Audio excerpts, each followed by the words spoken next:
Hello everyone.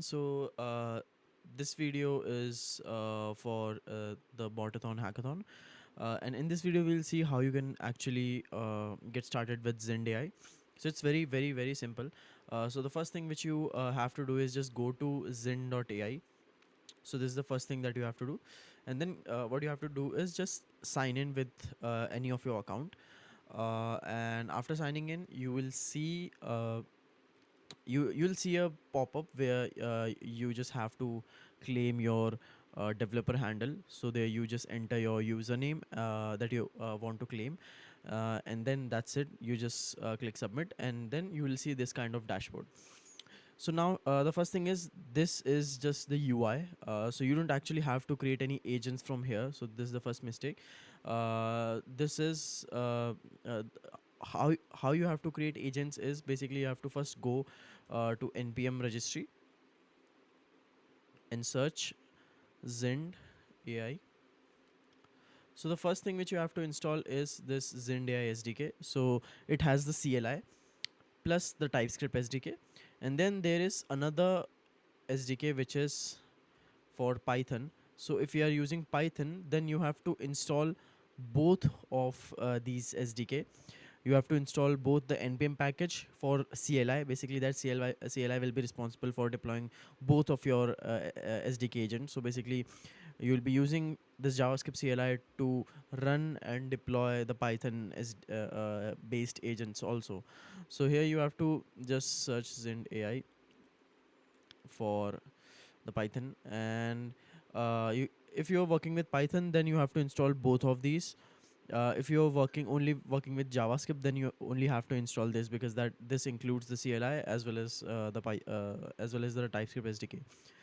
Uh, so so you have to first globally install this. So this is my terminal, and I'll globally install this Zynd AI. I'll also install this Python package, but not right now, because this is very simple. You just have to create a virtual environment, and you can just install uh, like this. Cool. So now everything is set up, and now you have to do what you have to do is set up your Zynd on your local system. So how to do that? So suppose you have Claude in your local system. What does that mean? Claude in your local system is basically Claude code, but in a CLI form. So Claude is actually running on the web, but they have a CLI tool which you have to authenticate with the web, right? So similar to that, you have to do is Zynd auth login, and then you have to enter the registry name. So the registry name is https slash slash zns01.zynd.ai. So if I open this URL, you will see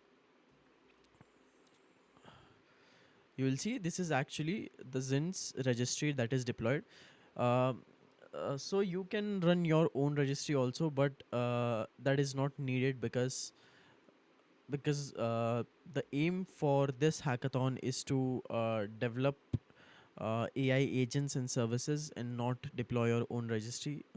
This is the point which has to be noted, right? So you can see this is the registry, and it has all the APIs that you need to actually test or build on, right? So these are the APIs which are wrapped inside the SDK.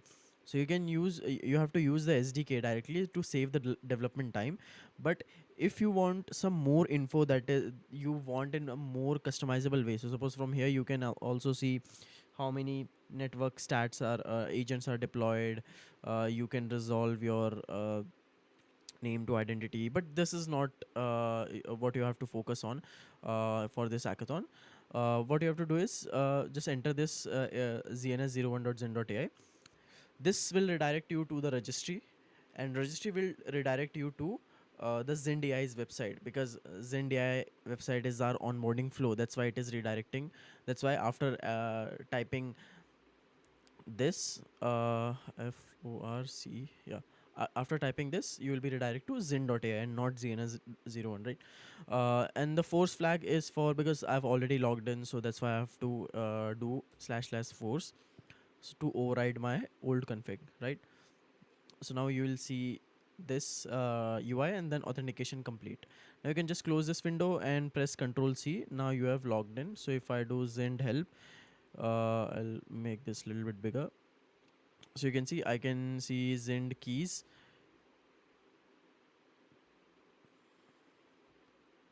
Okay, so I can do Zynd keys list to see all my agents and my developer config. I can also see my developer config on the API which I showed you. So that Swagger documentation. Uh, okay, so now to create agent, what you have to do is just make directory, and then suppose my agent is swig sw. Let's say food info agent. So suppose this is my agent and I'll cd to this food info agent, and then what I'll do is Zynd agent init, or what I can do is Zynd service init. So the difference between agent and service is basically agent uses LM plus tools, services are just tools. So if you want some basically some kind of code to provide to be provided to agents as a service, then you use this then you create a service. So for example, there are two type of example. One is like food delivery, food info app, right?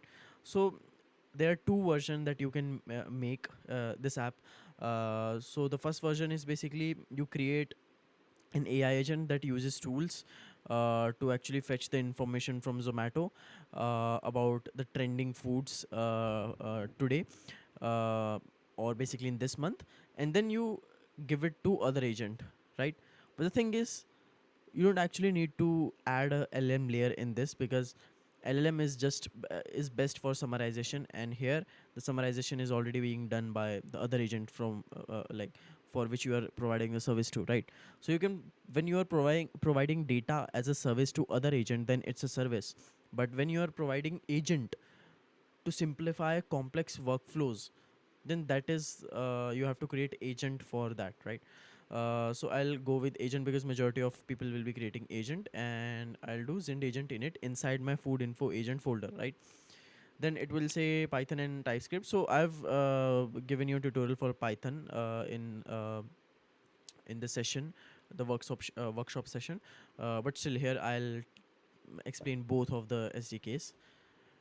So now you have to choose between the frameworks. So this is I can choose any of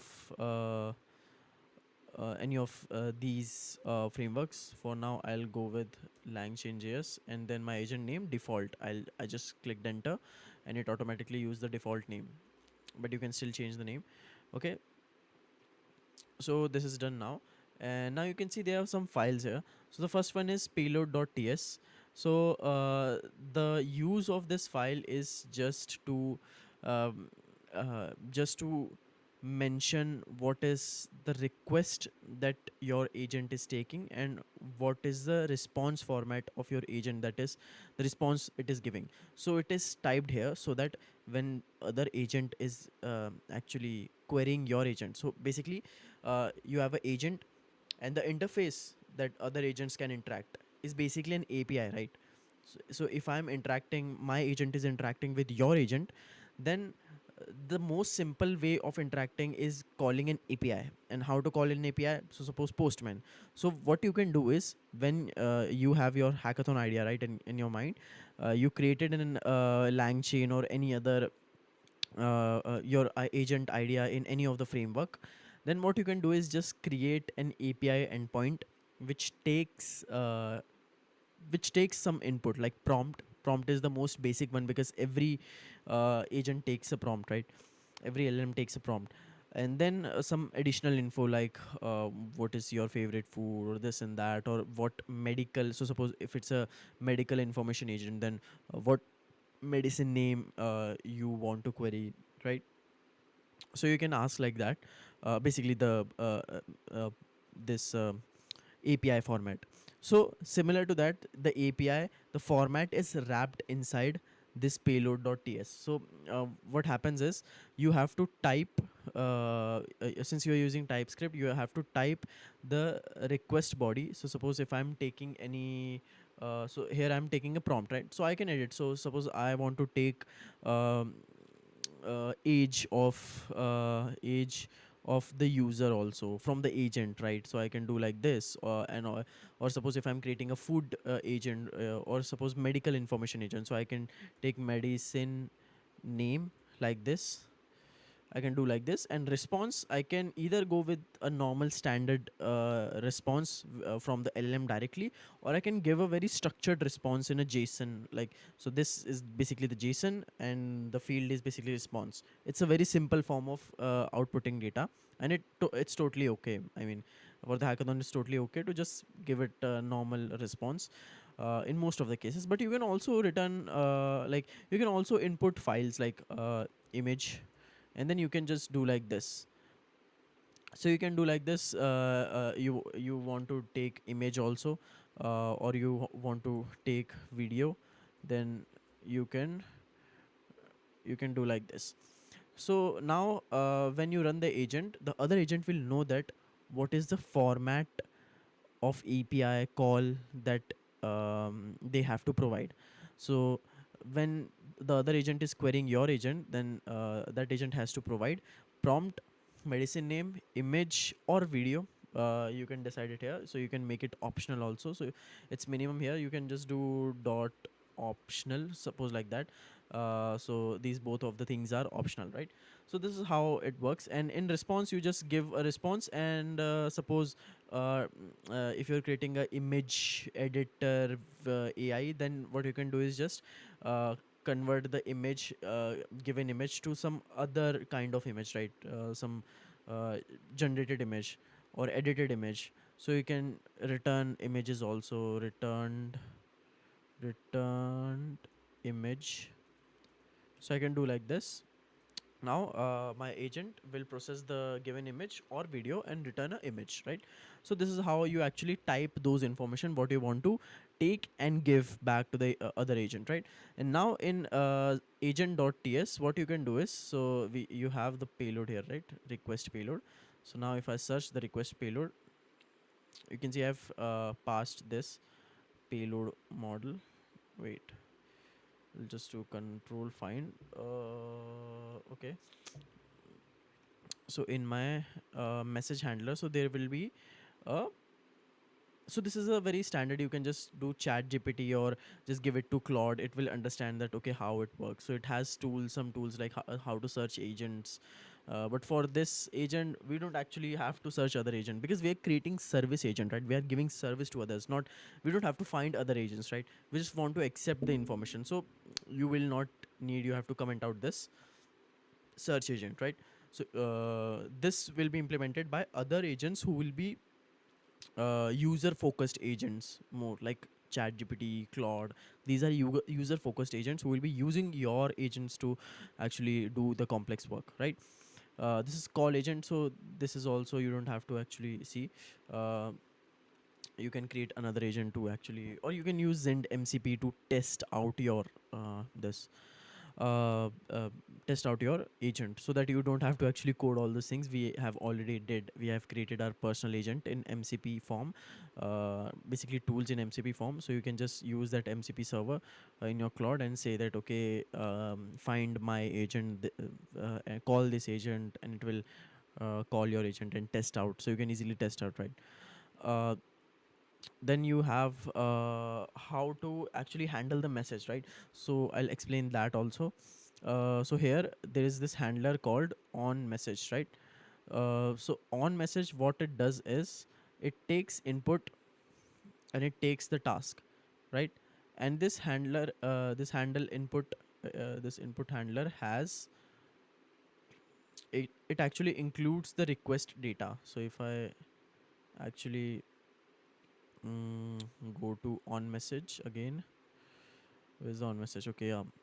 So this is the input, and here you can see message, and then I did content. So what is this? So this on message, this is where you have to actually code.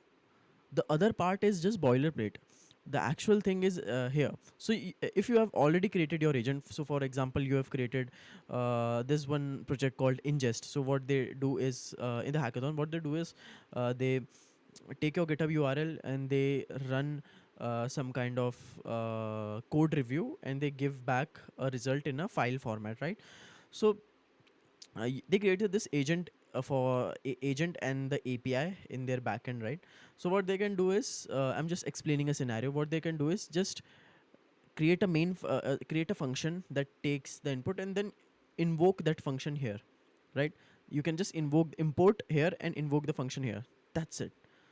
This is where you have to actually write your logic. So the input has message, and what is the message? All of these things, your prompt, your medicine. So what you can do is actually message dot, you can do, oh sorry, so payload dot content. So one more thing, there could be some issue. I think I didn't updated the SDK. So if this works, sorry, if this message dot content works, then totally fine. But if it doesn't works, then I think we have changed the input, this this thing, request payload. Instead of message, we are using payload. I think this was issue in our Python SDK, which we fixed, but I think the TypeScript SDK is still, this boilerplate thing doesn't include it. The SDK is fine, but the boilerplate code might be wrong. So if you have if this code crashes, then what you have to do is just use payload instead of message, and then all of these things you can actually take out from this payload method, right? Sorry, payload variable. That's it. So I'll do payload dot, I can do video to get out, get the video from the payload. And then what I can do is I can take some information from human, or I can run my workflow, I can do anything, and then just return a response. So it's basically like what you do in lead code, right? You have all the boilerplate. Then where you have to write the code is basically write the code here, right? Like your workflow here, write your code here, and then take the input from here, and then just return the response, right? So what this line is doing, Zynd dot invoke. So this is actually calling your LangChain agent, right?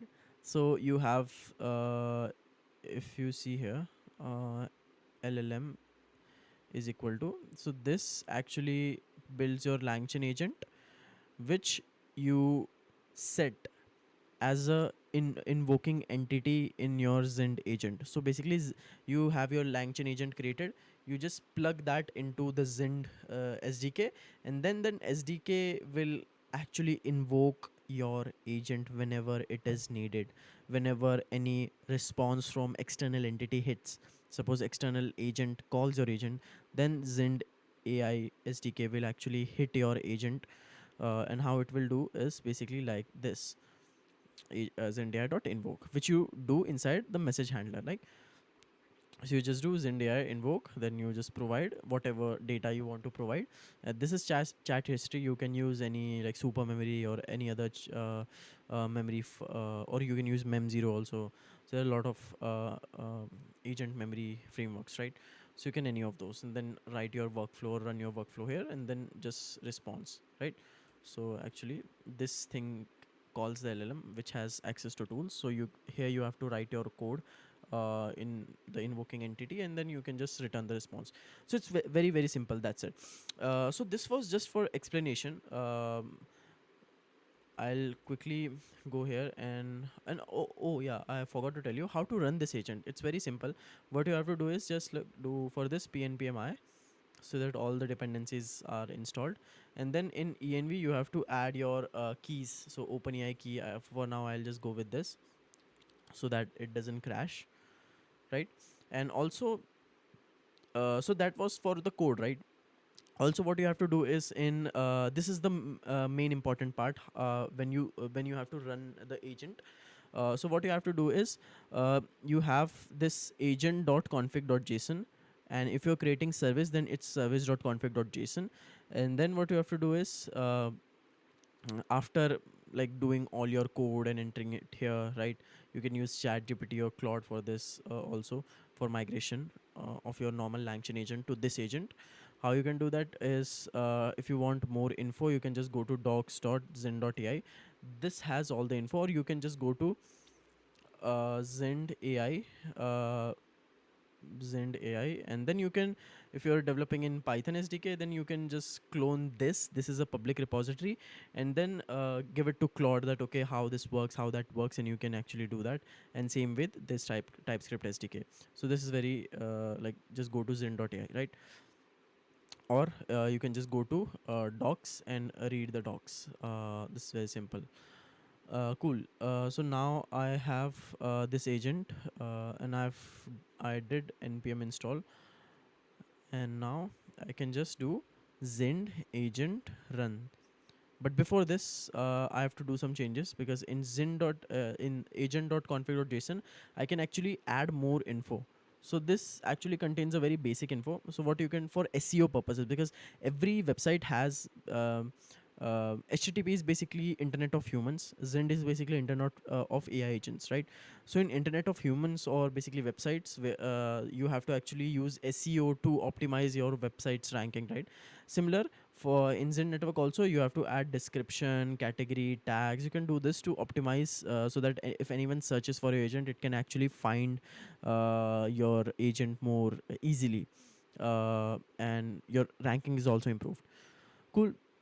For now, I'll not do that. The main part where I have to focus is basically changing the port, right?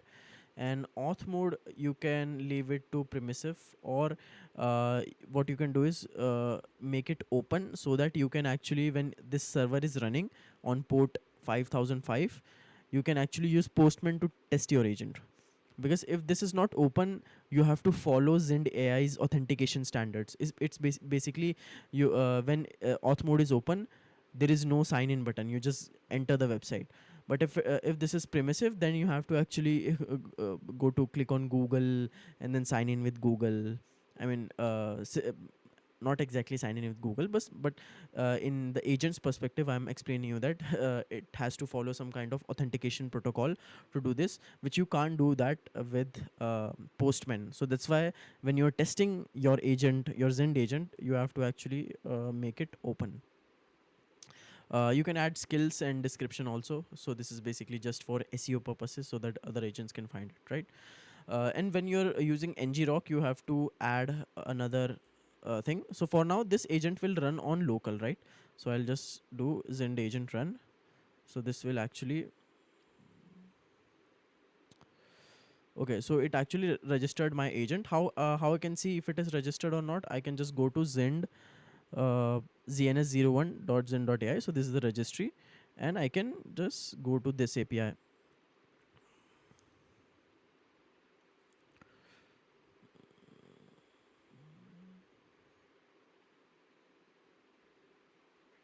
I can just scroll down and go to entities API, and then the third API, to check if my agent is running or not.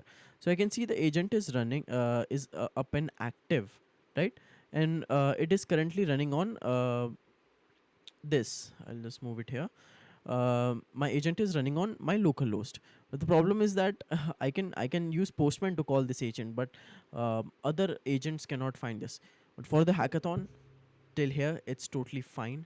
I mean, if you want to make it global, just for demonstration, then what you can do is just run ngrok, right? Just do ngrok http, and then your port, right? So http 5005 is my port. Okay, so my ngrok, I have some program running in my backend.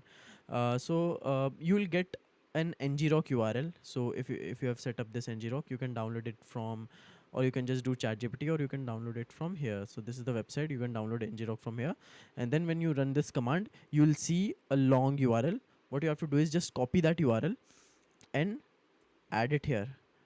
Entity URL,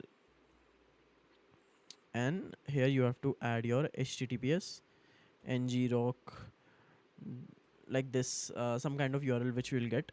You just have to add it here. So if I do this, you can see it is actually being used here. Okay. Yeah. Cool. So this is how everything works. So there's nothing much more than this. The main focus is like if you have your agent, I just wanted to understand, like let you guys understand that you can easily create your normal agent too. Basically, Zynd AI, Zynd AI agent, and it's very simple. That's it. If you have any more issues, you can just like reach out to me on the Botathon channel, or you can just directly DM me. Also, I'll go to Zintute again, and now I'll create another agent called, uh, for example, test agent, and I'll go to this test agent and do Zynd agent init. And for now, for this, I'll go with Python, and then again LangChain, same test agent name, and that's it. Now everything is similar. Like whatever I've explained here is same for the Python SDK also. Just the language has changed, but the concept around how Zen works is same. So the agent has the code. Agent has this will have an on message handler. You can see this handle. So it has this is basically the on message handler. Okay. And it has the handler input, so you can see it has inbound dot message dot content. Again, if message works, then it it's totally okay. Then but it if it gives any error, then you can, instead of message, you can use payload, right? I think, yeah, this is the, oh yeah, you will probably get error because no, no, yeah, just check it because I'm not pretty sure that what was updated. But if message doesn't work, then use payload, right? That's it. Handle, again, you have to write your code. Payload has the schema expression for what is the request input and what is the response input. Similarly, you can write, for example, I want to take prompt, right? PROMPPT string. So this is the prompt. You can give default prompt also, uh, or you can take video, like this list of attachments, from where attachment is imported is from Zynd AI, right? So this is how you can work. Again, there's a zen.agent.config.json where you can, similarly, it's very almost same. If you are using ngrok, then you have to do entity URL like this, and then your ngrok URL. Then this is approachable on the main internet also. That's it. Thank you everyone for seeing this video. If you still have any questions, you can just reach out to me on my WhatsApp. Thank you.